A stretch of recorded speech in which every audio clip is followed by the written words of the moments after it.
กราบสบายดีและก็สวัสดีพ่อแม่พี่น้องทุกๆคนนะพี่น้องเนาะคลิปนี้ก็จะมาเว้าระหว่างเหตุงานอยู่ไทยกับเหตุงานอยู่ลาวข้อดีข้อเสียจังใดนะทุกคนเนาะก็คือสำหรับตัวเพื่อเองนะพี่น้องก็คือแบบว่ามีประสบการณ์กับบ่หลายเนาะเพราะว่าเฮ็ดเวียกอยู่ลาวบ่ค่อยหลายนะส่วนหลายแล้วจะมาอยู่ประเทศไทยเนาะหรือว่าส่วนมากแล้วจะทำงานที่ประเทศไทยหลายกว่าเนาะพี่น้องเนาะคลิปนี้ก็จะมาเว้าเลยนะพี่น้องโอ้ยขออภัยนะพี่น้องกระเพาะ โอเคนะพี่น้องก็คือแบบว่าเฮ็ดงานอยู่ลาวนะพี่น้องเนาะก็คือเฮ็ดงานอยู่ลาวนี่ก็คือแบบว่าอันนี้เท่าที่เคยเจอนะก็บ่มีประสบการณ์หลายรอบเฮ็ดงานอยู่ลาวนะเฮ็ดงานเคยไปตัดอ้อยแล้วก็เคยไปส่งดินบล็อกนะพี่น้องนะส่งดินบล็อกตัดอ้อยนี่ก็คือไปบ่โดนไปแป๊บเดียวก็จักจังได๋มันอยู่บ่ม่วนในตอนนั้นก็คือตอนยังน้อยอยู่เนาะยังน้อยอยู่อายุประมาณ14-15นี่แหละเนาะไปตัดอ้อยนะพี่น้องเริ่มเฮ็ดงานตั้งแต่น้อยๆนะพี่น้องเนาะเราประสบการณ์ชีวิตเจ้าเนาะพี่น้องก็คือเริ่มเฮ็ดงานตั้งแต่น้อยๆบ่ว่าจะเป็นขุดดินเอยโอ้เฮ็ดหลายอย่างแฮงพี่น้องเฮ็ดหลายอย่างแฮงอยู่ลาวเนาะก็คือเป็นเด็กน้อยที่สู้ชีวิตแฮงเนาะเป็นเด็กน้อยที่สู้ชีวิตแฮงหลายอยู่ลาวเนาะแต่ว่าเป็นแบบว่าส่วนหลายแล้วมันอยู่เขตนอกนะพี่น้องเนาะหาเวียกหางานยังมันยากแฮงเนาะพี่น้องหาเวียกหางานยังนอกจากว่ารับจ้างแบบว่าปานคันนาให้กับเจ้าอิหยังประมาณนี้นะพี่น้องมันได้แต่ส่ำนี้เนาะเฮ็ดเวียกมันบ่ได้มีเวียกหยังหลายนะพี่น้องแล้วก็อันนี้ก็คือเคยเฮ็ดงานส่งดินบล็อกกระทรวงโควิดนะพี่น้องเนาะหลังจากที่ว่าเมื่ออยู่แต่ประเทศไทยเนาะกลับจากประเทศไทยไปประเทศลาวนะพี่น้องก็เลยไปเฮ็ดงานลองเฮ็ดงานเบิ่งก่อนหน้าว่าเห็นลูกแม่สาวเราไปเฮ็ดเนาะว่าส่งดินบล็อกว่าไปตามรถติดต่อยๆไปตามรถนะพี่น้องไปส่งดินบล็อกมือละเท่าไหร่ก็ตอนนั้น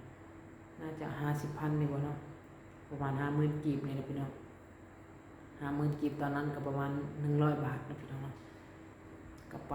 เรื่อยๆเรื่อยๆเรื่อยๆนะพี่น้องเนาะก็คือไปมื้อเดียวบ่ไหวนะพี่น้องบ่ไหวแบบว่า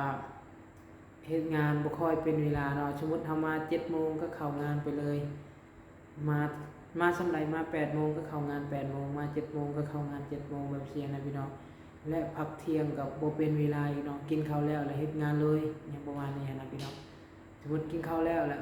แทนที่จะได้พักนิดๆหน่อยๆนะพี่น้องเนาะแต่ว่าบ่ได้พักเลยพี่น้องก็คือไปเฮ็ดเลยนะพี่น้องไปเฮ็ดงานเลยหรือว่ายกบล็อกขึ้นรถไปเลยเนาะยกบล็อกขึ้นรถแล้วก็ไปส่งให้ลูกค้าต่อนะพี่น้องเนาะก็คือระบบของอันนี้ก็คือบ่ได้เป็นโรงงานใหญ่ดอกพี่น้องแต่แบบ ก็บ่ได้ใหญ่ก็บ่ได้น้อยเนาะธุรกิจครอบครัวหยังประมาณนี้แหละนะพี่น้องก็เลยไปตอนนั้นก็คือไปมื้อเดียวบ่รอดนะพี่น้องไปบ่รอดหนักเกิน หนักเกินเนาะเนื่องจากว่าเฮ็ดบ่เป็นเวลา เฮาเคยเฮ็ดเวียกอยู่ประเทศไทยเนาะเฮ็ดเวียกเป็นเวลาเป็นระเบียบหยังนู่นนี่นั่นเนาะพี่น้องเนาะไปเฮ็ดเวียกเวลาบ่เป็นระเบียบโอ้บ่เอาเลยเนาะไปมื้อเดียวมื้อที่2ว่าบ่ไปเลยให้หลานหรือว่าให้ลูกแม่สาวไปคนเดียวเนาะพี่น้องบ่ไปเลยเนาะบัดนี้เฮามาเว้าเรื่องเฮ็ดงานอยู่ไทยเนาะพี่น้องเฮ็ดงานอยู่ไทยนี่ก็เป็นระเบียบอยู่นะพี่น้องเป็นระเบียบแต่ก็มีบางครั้งบางคราวพี่น้องก็แปลว่าเกินเวลาแน่ก็โดนๆเทื่อนึงนะพี่น้องเนาะโดนๆเทื่อนึงแต่ก็โอเคอยู่เฮ็ดเวียกไทยนี่ก็คือเฮ็ดอันนี้เว้าจากตอนนั้นเว้าจากเฮ็ดงานอยู่เพชรเกษมกันเนาะเฮ็ดงานอยู่เพชรเกษมแถวๆวังแวกเนาะเฮ็ดงานแถววังแวกนั่นแหละเนาะเพชรเกษมเฮ็ดงานเกี่ยวกับจิวเวลรี่เนาะพี่น้องเนาะเกี่ยวกับจิวเวลรี่เกี่ยวพวกแหวนพวกตุ้มหูติดแม็กอิหยังหลายอย่างเนาะพี่น้องเนาะหลายอย่างก็คือเกี่ยวกับสีเทียนนะถ้าคนวงการเฮ็ดอิหยังก็สร้างทองอิหยังสักอย่างนี่แหละหรือว่าภาษาจะค่อยว่าคัดแหวนเฮ็ดงานคัดแหวนก็น่าจะฮู้ว่าพวกที่รองานหรือว่าเฮ็ดงานสีเทียนนะพี่น้องก็ข้อยก็เฮ็ดหันมาได้ปีนึงนี่แหละนะพี่น้องเนาะอยู่ในหันก็คือตอนมาไทยยังน้อยแฮงนะพี่น้องเนาะก็คือไปสมัครเวียกอยู่ไสก็เจ้าก็บ่รับนะพี่น้องเนื่องจากว่าข้อยยังน้อยอยู่ตอนนั้นแต่มี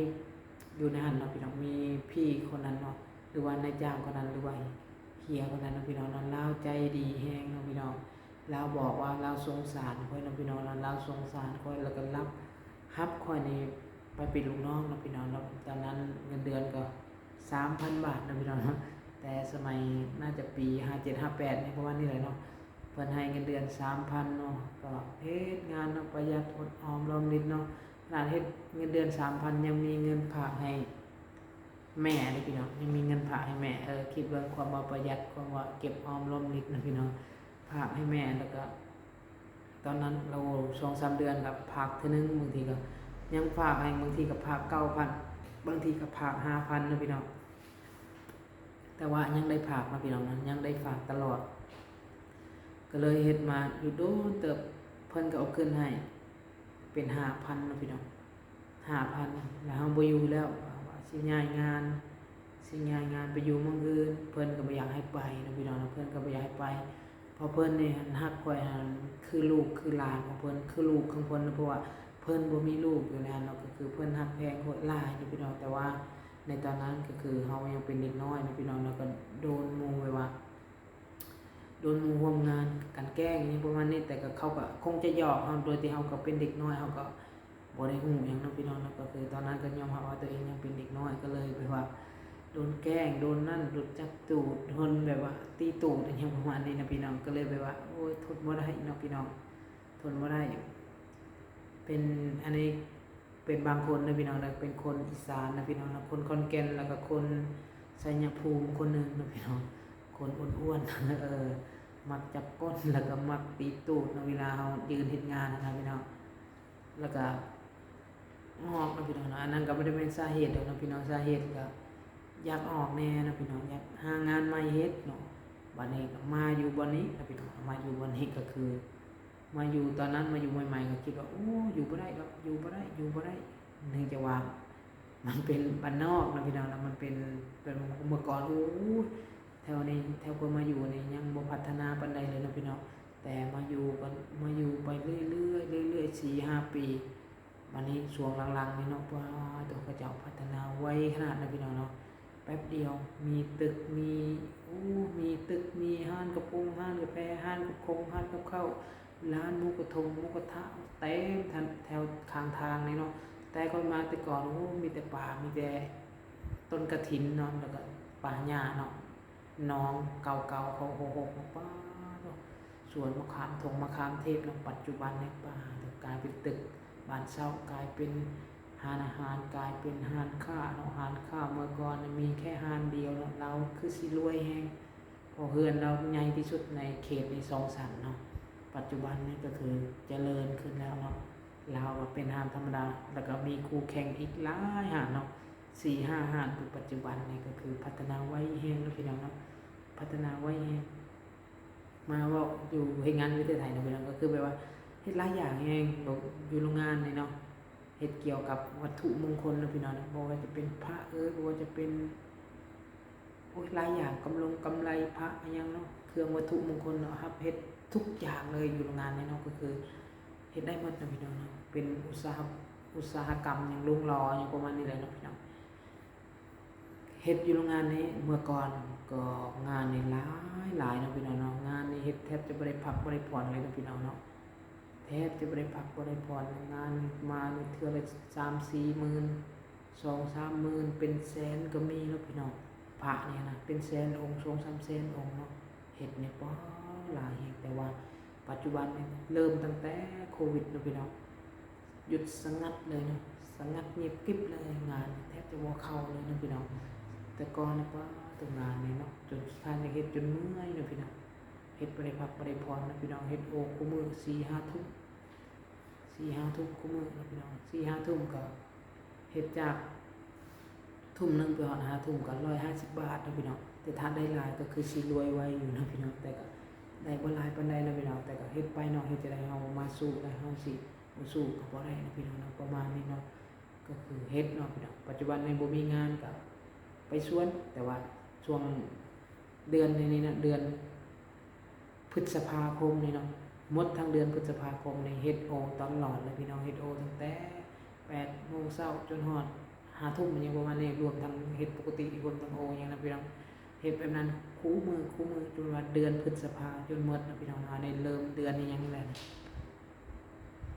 แบบนี้นะพี่น้องเดือนมิถุนาเด้อพี่น้องเ ดือนมิถุนายนนี่ก็งานเริ่มบ่มีแล้วแต่ก็ยังมีเฮ็ดอยู่ก๊อกๆแก๊กๆเนาะพี่น้องแต่ว่าบ่เร่งนะพี่น้องแต่ถ้าเร่งก็โอ้ยเฮ็ดเอาแท้เอาว่านะพี่น้องเฮ็ดบ่ได้พักบ่ได้พรเฮ็ดอันนี้แอรอเนาะประมาณนี้นะพี่น้องอันนี้ก็จะมาเล่าประสบการณ์ชีวิตก็ว่าได้หรือว่ามาเล่าเฮ็ดงานอยู่ไทยกับเฮ็ดงานอยู่ลาวก็ว่าได้นะพี่น้องนะก็คือเล่าประสบการณ์ชีวิตซะเนาะคลิปนี้ประมาณนี้นะพี่น้องนะถ้าผิดพลาดประการใดก็ขอโทษขออภัยนะพี่น้องนะกราบขอบคุณขอบใจทุกๆคนนะพี่น้องที่เบิ่งคลิปคอยนะพี่น้องนะคลิปนี้ก็จะจบประมาณนี้เนาะพี่น้องเนาะบ่มีหยังหลายนะพี่น้องมาเล่าประสบการณ์ชีวิตจังซี่ซั่นนะพี่น้องบ๊ายบายขอบคุณขอบใจ